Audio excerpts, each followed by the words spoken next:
Hi, if you're new here, I'm Michelle, and this is Diaz on Deck Travel. We are your ticket to adventure. Welcome or welcome back. So today, let's talk about some cruise news, some things I've learned, and some of the upcoming events. So let's start off with cruise news. Talking about drink packages once again. Now, Royal Caribbean has added something new, which I personally really think is going to be awesome. And that is their new coffee punch card. Yes. So you can purchase this drink package and it's for specialty coffees. Now, I do not believe it works at the Starbucks, but it will work at all the other venues where you would be paying for coffee. It's a flat rate and it allows you to get, I think, 15 coffees for approximately $30. I'm not 100% sure on the price, but I will find that out and make sure I post a picture of it. However, NCL, their drink package is no longer going to work on their private destination, Great Stirrup Cay. Now they're adding some pools and they're trying to make it, a competing destination with some of the other private islands. And they want you to now purchase a separate drink package for the Great Life on their private destination. With the private destinations, people are definitely talking out and saying, why are we being nickeled and dimed to death on these private destinations when I already have a beverage package or, some kind of drink package on my ship? So those are also, things to look at when you're deciding on what line you want to go on and, what you're going to purchase as far as your drink package. So, also in cruise news, Mardi Gras is in dry dock and she will be there in dry dock until October 16th. She's just getting some general maintenance, which isn't surprising. I mean, she has been out for a little bit and she's a fabulous ship. I thoroughly enjoyed her. I believe I did her 4 or 5 years in a row. Kudos on keeping up with the beauty of that ship. So thank you, Carnival. Also, people are talking about refunds if something happens and they can't go on their cruise. So just keep in mind when you book a cruise, if you see NRD, that is non-refundable deposit. And therefore, you are getting a much better rate and probably some other type of promo added to that. You cannot cancel a cruise and expect to get your deposit back when you have booked a non-refundable deposit cruise. So read your fine print and make sure that that's what you want to do.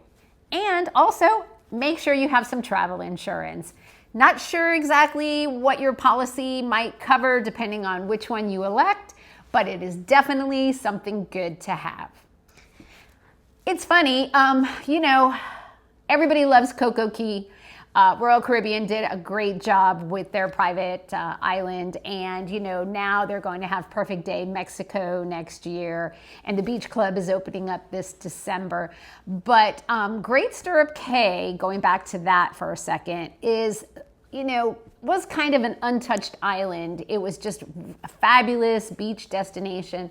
And through a poll that one of the other cruise line ambassadors did, they found out that people actually prefer an untouched, undeveloped beach day island as far as Carnival goes. So that might have something to do with the nickel and diming that's going on some of the private destinations.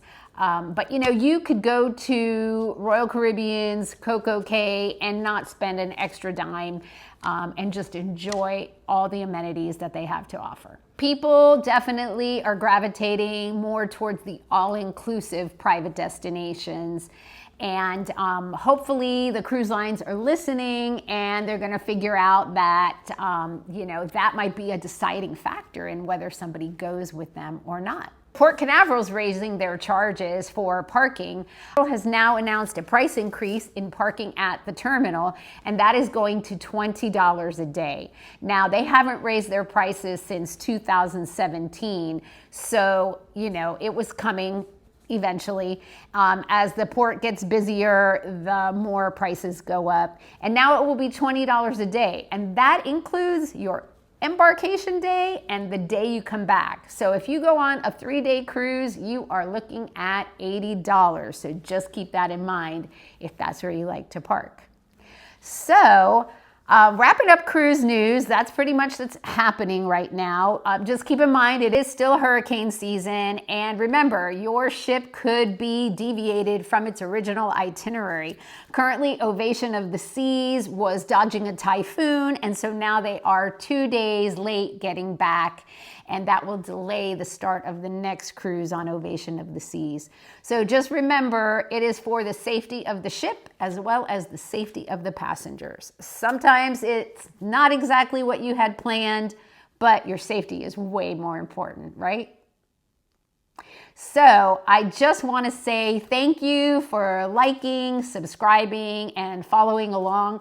I hope you guys enjoyed my Star of the Seas travel vlog. I will tell you, it was my first travel vlog that I've ever done. I mean, I have taken tons of videos and pictures and have so many stories from 35 years of cruising. But this was the first time I ever did a vlog for you. So I want you to know I learned some things. My next one's going to be so much better. And I hope you will continue to tune in and support the channel. It allows me to bring you more content and have some good laughs about travel and cruising. Bye for now. And remember, I will see you on deck.